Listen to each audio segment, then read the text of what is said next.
Wathi ngithi kunina benkashana kaMenzi yaphuza umlaza ngameva yabhola umlilo ngamahlamvu abanye bocima ngamanzi. Nina belembele qamanye amalembe ngokukhalipha usishaka kashaka ngemanzi ke sabe ukuthi ushaka kuyinkosi yasemashobeni. Ake ngikhuleke umhlaba wonke nasendaweni zonke la kuhamba kufinyelele khona lo mfanekiso oqoshiwe. Nibingelelwa yingwe ehamba namabhubesi impunga yesintu umfoka mbanjwa ukhathine. Umshana wakwaNgcobo Fuze omashiya amahle sengathi azoshumayela. Umzukulu kaMdumo kaThumbula Tshatatsha kaPheshe kaMaguyane kaVaphi kaNokhojo. Nanamuhla ngihambi ngedwa. Ngihamba nomuntu omkhulu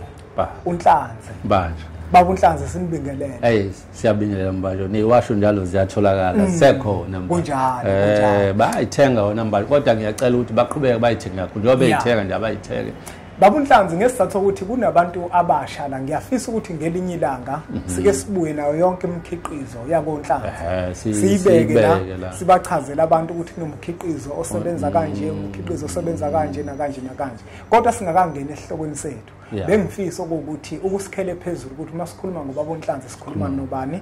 uphinde futhi usikhele phezulu ukuthi ubasiza kupha abantu uphinde futhi usithele halamuzi kuzona iziwasho okuthi yiziphi mhlambe ezikhona nezibalekile kubantu. Hayi kumahle macha ubaba uNhlanzi igama umbuso Shembe nami cha ake ngithi kuphakamisa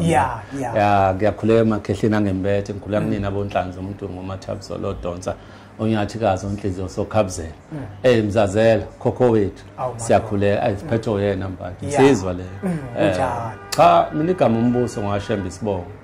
Mbanjwa siyathokoza sesi-discuss kulolu hlelo okusebenza sebenza kakhulu ngokukhuleka neyiwasho sebenza kakhulu ngokuthandaza asikho siwasho engasezi Mbanjwa ngisebenzisa osawuthi nje abahlokahlukene uNkulunkulu uyangibulela ke nethonga lingibulela kwenziwa kanje kwenziwa kanje zitholakala zonke nje sedlozi mawuhlushwa kakhulu imoya susa amathunzi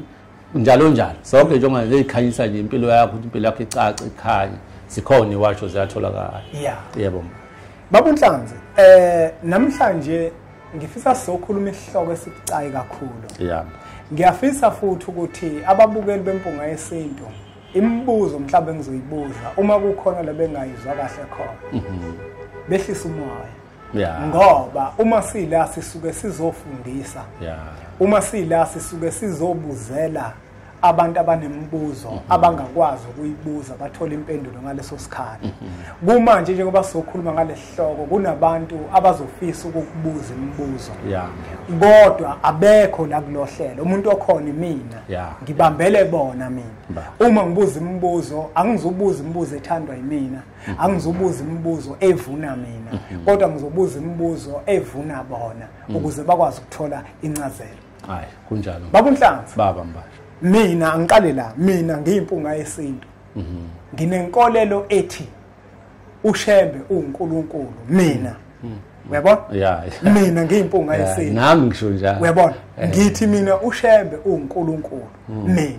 kodwa uma sibuka einkundleni zokuxhumana nabantu besithinta nabantu bethinta abanye abantu bebuza abanye abantu abamaNazaretha bathi nisho kanjani ukuthi uShembe uNkulunkulu ngoba uShembe umuntu siyamazi baze benze isibonelo bathi umqalo wendlela uBhombela umuntu uBhombela bathi siyamazi wayeumuntu wayesonta ewisile uyabona manje kuvelapho ukuthi nithi uShembe uNkulunkulu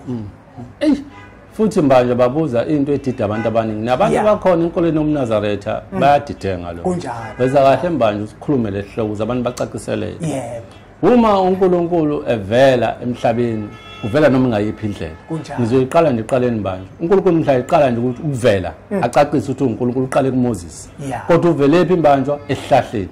wathi evela kuMoses wavela esihlahleni wamuzi wabona isihlahla sisha ufuna abantu ukuthi izinto mabeyikhuluma baqale bayicwaninge ngizokwehlana ngize ngifike baba omkhulu uma ufika ungena esihlahleni ukukhuluma esihlahleni beyizwa lonto njengale uNkulunkulu akayona inyama umoya kunjalo futhi uNkulunkulu wembatha nombani noma ngasiphi isikhathi ngizoyicacisa le kaShembe uma sithi uShembe uNkulunkulu yebo uNkulunkulu emhlabeni nasezulwini ngoba imisebenzi yakhe ikhomba uNkulunkulu namandla akhe akhomba uNkulunkulu ngizokucacisela Mbandwa ngize ngifike nje ukuthi cacisa ukuthi esishoyini uShembe uthi uNkulunkulu uma uJesu ekhona emhlabeni amaJuda ayemzingela embanjwa waze wahamba emhlabeni uJesu akaze ahlale kahle ngifuna ukuthi ngibize ngifike kubaba omkhulu nakuShembe usishoyini uNkulunkulu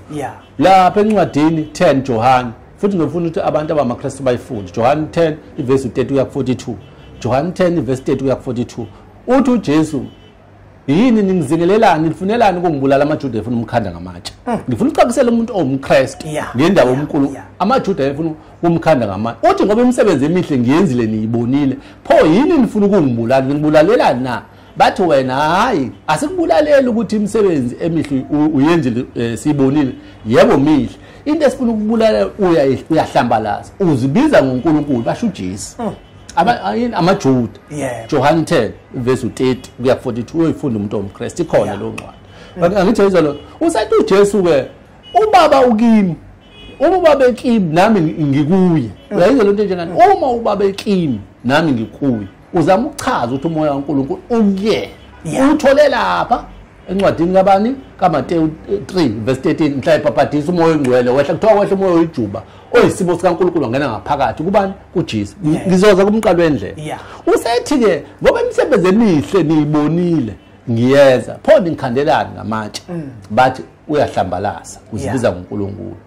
uthi uma uthi le misebenzi emihle ngiyenzile nayibona yini ningavumi ukuthi ubaba ukimi uNkulunkulu wembethe mina ayithi izolo into njengale manje mawufika la kumqalo nangu manje la eThekwini umisulwane ngabe mhlawumbe asekho umsebenzi lo wenza uShembe inkinga abantu bacabanga ukuthi mawuthi uShembe uNkulunkulu basebesha isiqu isiqu sika Shembe sithi uNkulunkulu ngani na ingoba umoya kaNkulunkulu ungene esiqwini sika Shembe kodwa umoya kaNkulunkulu ongene esiqwini sika Shembe njengoba noJesu wangena esiqwini sakhe mhla ebhaphathisa uJohn eJordan manje nakabantu ayikho into abadida ngoba imisebenzi kaShembe ikhomba uNkulunkulu usho njalo uJesu uthi ngoba imisebenzi emihle eminingi ngiyenzile la ibona abaJuda ninkhandelani ngamatshe bathi wena uyahlambalaza uthi wena uNkulunkulu uthi aniboni ngani uNkulunkulu ukhona kumina ngemisebenzi emihle ngiyenzile omunye umuntu babonhlanzi uzothi uBhombela kuthiwa wayewumprofeti nina nisho kanjani pho ukuthi uShembe wayewuNkulunkulu uProfeti noMkulunkulu kaShembe into embi lehlukene izazi nengcitha abuchophe ezabhadu uShembe umprofeti abantu abababhali into abayibhala mhlawumbe babonhlazi ngicela ukuthi ngengene kancane kule ngoba phela nami nginhlala isuku ngiyazi awuyikhulumi yabona amakhehla mefika kumina athi into enza ukuthi kuthiwe uShembe umprofeti wakukhulunywa ngoBhombela ukuthi uBhombela umprofeti kwangakhulunywa ngoShembe angithi uShembe angithi sikhuluma ngomoya owawembethe uBhombela umoya kaNkulunkulu njengoba lo moya kaNkulunkulu ongoShembe wembethe uBhombela ababemaza abantu njenganomuntu ekumembatheni kwakhe lowo moya kaShembe automatically wengasayena umuntu qedile uyabona into enza ukuthi ke kuthiwe umprofeti yilabo ababembuka ngokukhuluma izinto ezingakenzeki bazibone sezenzeka base bethi umprofeti ababhali nengcitha kodwa uShembe akakazi uShembe abe umprofeti uShembe uNkulunkulu manje uShembe uNkulunkulu uyabona manje umuntu okhulumela kude noShembe usenkingeni ngoba uShembe ezulwini ukhona ungawumfundisi uhlakanipha ufunde kakhulu kodwa ufundisi bakho kugcina emhlabeni ngala abantu abagcwele kaShembe bambona ebusuku kufika ogogo babo bathi ezulwini sifice uShembe uShembe akambe shumayiza abantu ogogo babo nomkhulu babo nomani babo nobaba babo noma baba bafika mntanami ngele kaShembe la ezulwini fice uShembe uye umuntu okhona ezulwini nasemhlabeni asisho ngoba mbanjwa ngowakhona noma sikhonza khona si abantu uShembe angibeka abantu abaningi akaShembe bacela abantwana namhlanje kunezingane ezacela ukuShembe noma umfundisi uthi nomoya kaNkulunkulu awuveze phela nawe ingane eyodwa eyacela kuwena baningi abantu abanabantwana imisebenzi ezoShembe esithi uNkulunkulu umoya kaNkulunkulu unamathele kuShembe uyathanda uthandi uShembe siyakubiza ukuthi uNkulunkulu ngoba manje umoya kaShembe ukuye kunjani ake ngibenzele isibonelo babonhlanzi yabona mina babonhlanzi kuwe kufike mina ubaba omdala umefika kufika ugogo omdala kufika umama omdala afika athi mkhulu kumina ngikhehla mina ngibheka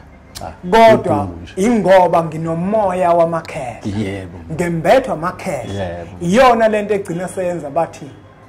umkhulu lo umpunga yesintu umkhulu umpunga yesintu ngoba wembethwe amakhehla balandela lo moya ongembethe uShemba sikwazi ungambizi ngoNkulunkulu ngoba umoya okuyena umoya kaNkulunkulu nemisebenzi yakhe ayenzayo mbanjo ayenzela abantu emhlabeni jikelele ekaShembe ukhiye khona omkhulu nje okunayo ukhiye khona ukunikela hamba phela unikela Shembe ubone ukuzokwenzakalani kuwena ukuze ubone uNkulunkulu bakhe uyabona ngoba phela inkonzo zikhona asiphikisani noKristu ngesikhathi sakhe wayeUNkulunkulu ngoba uNkulunkulu wayembethe inyama yakhe uJesu thina ashayisana namaKristu la siphambana khona siphambana emasikweni ukuthi manje njoba sesabanazaretha fanele manje sikhohle okhokho bethu nokhokho uma ingilosi kaShembe khumbula ukuthi ingilosi mayifika kumuntu noMkhulu wefika kumuntu ufika nemithetho nenkambi ayengeke zifane nenkambiso yayikhona kuJesu nenkambiso engeke zifane nenkambiso yayikhona ngaphambilini kuJohana angithi yayibona sengisho ukuthi imithetho nengilosi zafikela kuShembe zathi wena Shembe uma wenza umsebenzi kaNkulunkulu hamba ngamasiko yebo hamba wena ngemithetho yesintu hamba ngemithetho wena ethanda abantu abampisholo ngoba abantu abampisholo bayahlehla ekukholweni umuntu wena abayeka amabhishu abayeka idolo lento onhlaza siyibeke yebo mbala isintu siveli siwumthetho isintu siwumthetho kaMkhulu omkhulu ngoba izinkolo zonke ezingakabibikho abantu babephila ngesintu baphila iminyaka eminingi cha nenkolo manje ukuphululile engenaso isintu namasiko lo nkolo ayiphelele kunjalo inkolo uzube inkolo obhekele lezi inkolo ezikhona nje inkolo yamaSulumane zinamasiko ayo kunjalo zinenkambiso yakhona bese ubuka ukuphila khona nokuhlupheka kwakhona ukuthi kuncane kangakanani uyayibona lona unkosikazi wakhona umbonisha umbone emahleni isiko lakho ingubo abasigqoka ezinde isiko lakho uyayibona thina yini ngoba uNkulunkulu wehlela kumuntu omnyama inkinga uwazi wathi uNkulunkulu umehla wehlela kuShembe thina siyithanda thina manje ngoba manje namhlanje masibabuza bonke abafundisi bahlanganise bonke babangihlanganise egoletheni uJesu bamthanda siyamthanda uJesu asinankinga no ngoba nakakafani okubi ukuthi wena bese uthi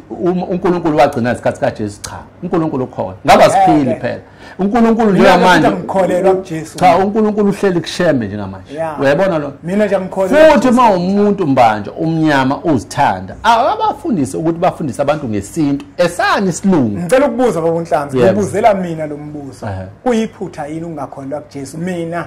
ngiNazaretha abantu abaningi bajwayele ukungibamba noma bangivalele ekhoneni ngokuthi uShembe akamcwasa uJesu angishongo ukuthi uShembe emcwasa uJesu mina angikholelwa kuJesu angithi manje ngikholelwa kuShembe angithi manje sineyinkolelo ezingafani uma wena ungakholelwa kuJesu akulona icala lelo futhi akusho efanele ukuthi ucwase noma uthi umuntu la ekholelwa okubi ukuthi izinkonzo egceke ezinye izinkonzo omunye umuntu ke babonhlanzi besathi awukholelwa kanjani kuJesu ngoba uShembe uJesu cha umNazaretha manje babuvele bukhona kwayena uJesu engabibikho mhlawumbe uShembe vele bukhona cha uShembe uNkulunkulu othunywe emhlabeni ngoba inkonzo yomNazaretha noma inkolo yomNazaretha ifa iphela wona amaKristu kakhulu abantu abaKristiani bengayigcini imithetho yeSabatha bengasahambi ngemthetho uShembe ngaba kafika ngube kuthiwa abafundisi babefundisa iqiniso uShembe unenkolo yakhe ehamba ngokwesintu nengilosi ehlanaze ezulwini ehamba ngendlela yesintu nangamasiko omuntu omnyama omunye umuntu uzothi lento yakaShembe into yakwaZulu Natal mina ngumSuthu mina ngumXhosa mina nguMpedi mina umhlangano mina ngihlangana mina nendaba yenkolo uma abantu befuna ukwazi ngoShembe mina ngibuye Victoria Falls lakuhlola khona iZambia neZimbabwe lapha kunethempele labekuba umkhulilanga la khona bafike bamphika abantu basethandazisa inyamazana umNazaretha bukhulu kunaphashe kwelanda bukhulu umNazaretha kakhulu umNazaretha phela mbani masikhuluma ngomNazaretha sesikhuluma ngomoya umNazaretha uyakwazi ukuvunguza yonke indawo umali loba silathini umNazaretha uShembe uyashumayela phesheya kunjalo yes umhlaba wonke uyophelela eNazaretha uyathanda uthanda babunhlanga angifisi ukuthi sigeqa amagula la angiphinde futhi ngicaphune kumina mina ngiyimpunga yesintu angikholelwa eBhayibhelini angilifuni futhi iBhayibheli angilifunde ngisho ethempeleni lami ngiyaziwa ukuthi mina makucelwa incwadi angisukumi ngisukuma mina makucelwa ehlabelelweni sengenzela ukuthi nawe mhlambe ngelinye ilanga ngingcono ngoba uyangazi mina ngikholelwa kakhulu ehlabelelweni ngoba ngiyazi ukuthi sabhalwa uBhombela. Nakuke futhi abaphinde bangibambe khona bathi ihlabelelo sisuselwa eBhayibhelini. Mina ngiyakuphika lo ukuthi ihlabelelo sisuselwa eBhayibhelini. Omunye ngambuza ukuthi okungikhombisa ukuthi kubhalwe phi eBhayibhelini ukuthi lalela Zulu lalela abantu bengiphethe ngezwe lethu ngiyazezwe zezwe zivungama ngawe njengezinyoni sishizinyoni sishamahlokohlo ayicekezele insimu kadingane nosenza ngakhona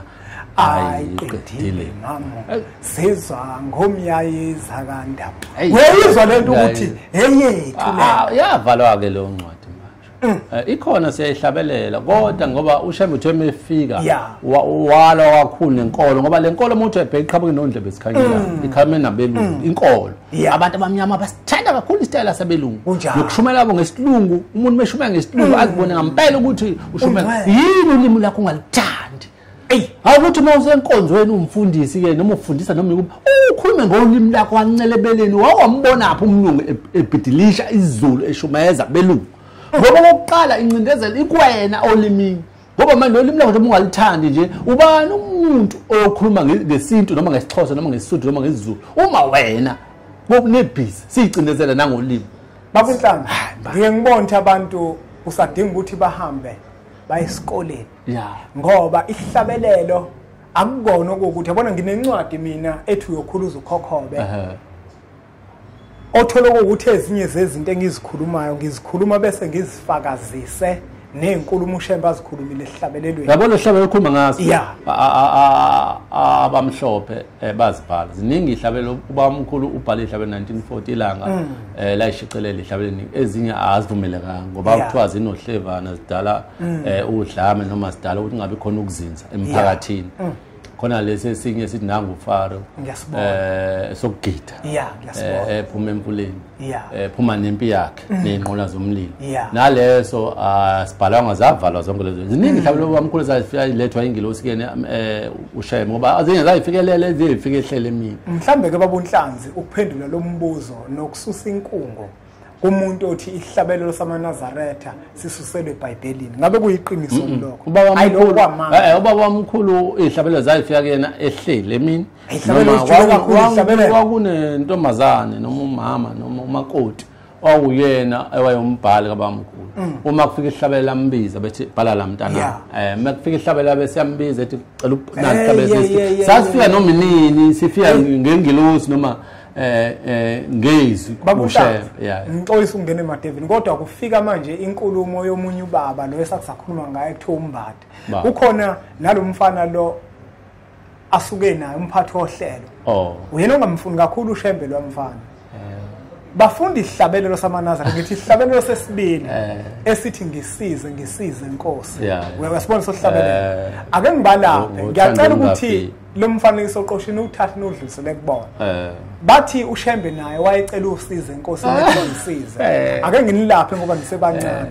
ukhona isigaba eseqiwa kunina nobabili uShembe mebhala ihlabelelo wengasibhaleli yena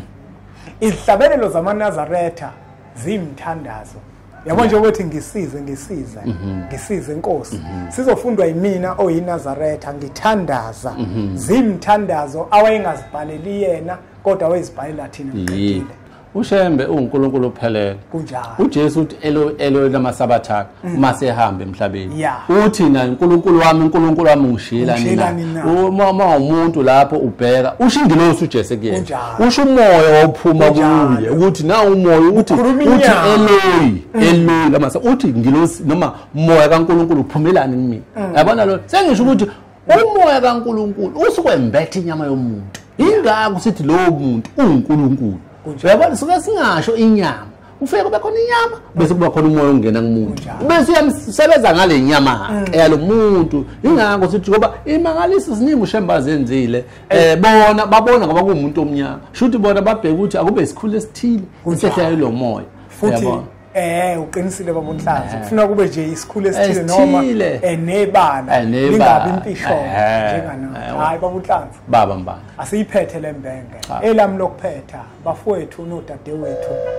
uShembe ungumkhulu womkhulu bayazika abaningi abake bafike la phela ndaba ukuthi ke thina uma siluleka abantu sibaluleka ngendlela eqondile asibaluleki ngendlela edumile asibahambisi ngedumela kodwa sibahambisa ngendlela eqondile yazi khona umunye umama nje okwafika la emphelandaba ngesonto eliphelele ngajabula ngafa ngoba lo mama ngamnika into eyodwa mina inyanga selihlulekile ngathi hamba mama uyothandaza thandaza uShembe uyeke ukuthandaza uJesu abantu abaningi mina ngiyabayekisa ukuthandaza uJesu bayazi nabo ngiyamtshela ukuthi umuntu uma ufuna into zakho zilunge awuhambe uthandaza uShembe 7 days khohle indaba kaJesu uyabona ngoba uJesu lo akazange akusiza ungathola ukuthi akakwazi futhi kodwa uShembe ngiyakholelwa ukuthi uShembe uyakwazi mina ke nje angile nale uJesu angikholelwa kuyena ngazi kahle kodwa ungashayo isilimaze ngoba iBhayibheli sikhule ngalo ukhulu ukulikhipha emzweni yethu ba ukuthi siyahlokoza nje ihloko mina baba uNhlanzi ngigarante ngalo hayi ngoba sikholela kuJesu ukuthi suke senzela wona manje ukwashisa nokuhlangabeza laba abakholwa umuntu namanje uyathanda ukuthi into uyithathele iphi yabo kuba kuhle ukuthi sithi njengoba ngithi mina abathatha incwadi kaJohn 10 bayiqale evesini 30 kuya 42 ikhuluma yonke into ngoMkhulunkulu baShembe noMkhulunkulu baJesu ukuthi kuyinto eyodwa efana manje uShembe bangamngabazi uShembe uNkulunkulu emhlabeni nasezulwini manje lento baso bayikhulume baso bakhulume bona babuke isiqu senyanga base futhi ayikhuluma umuntu ngenzondo ukhona ukuthola indaba kaNkulunkulu umozoyenza manje uyenza ngemizwa yenzondo mawufuna ukuthi uNkulunkulu ukuthi uthole into yakhe awunike isikhathi uqale uyicubungule kahle ngaphambi ukuthi uphawule ngoba angiyiboni into eyinkinga ngazo uphikisa uShembe ngoba imisebenzi eminingi nje oShembe manje mningi ngalendlela ekhomba kona ukuthi uNkulunkulu emhlabeni nasezulwini baba uNhlanzi baba mbani asibonge kakhulu umne wethu siyacela nakuwe mbukelo wempunga yesintu le number ozibonayo la zivela escreen sakho ezakho baba uNhlanzi unemikhiqizo eminingi eyahlukene elekelelayo abantu izwasho ezisusa amathunzi izwasho zemimoya izwasho zabantwana iziningi imikhiqizo kodwa sisazolenza uhlelo nalabo abangayazi bakwazi ukuthi bayazi sofika la ku channel ethu enkulu sizonethulela yonke imikhiqizo kababa uNhlanzi inamba zakhe ke lezi uyamthinta kuzona siyacela futhi ukuthi nisilandele nasenkundleni zokuxhumana sikhona impunga yesintu ikhona nakuba ikhasi lethu lisanqundwe amandla kodwa lona lisekhona lisasebenza abantu bangaqhubeka balilandele na ku TikTok futhi sikhona yonke indawo sikhona asuthathe kumfanekiso oqoshe usudlulisele kwabanye abantu ngoba nakubona uzoba usizo olukhulu bese sithi nje impunga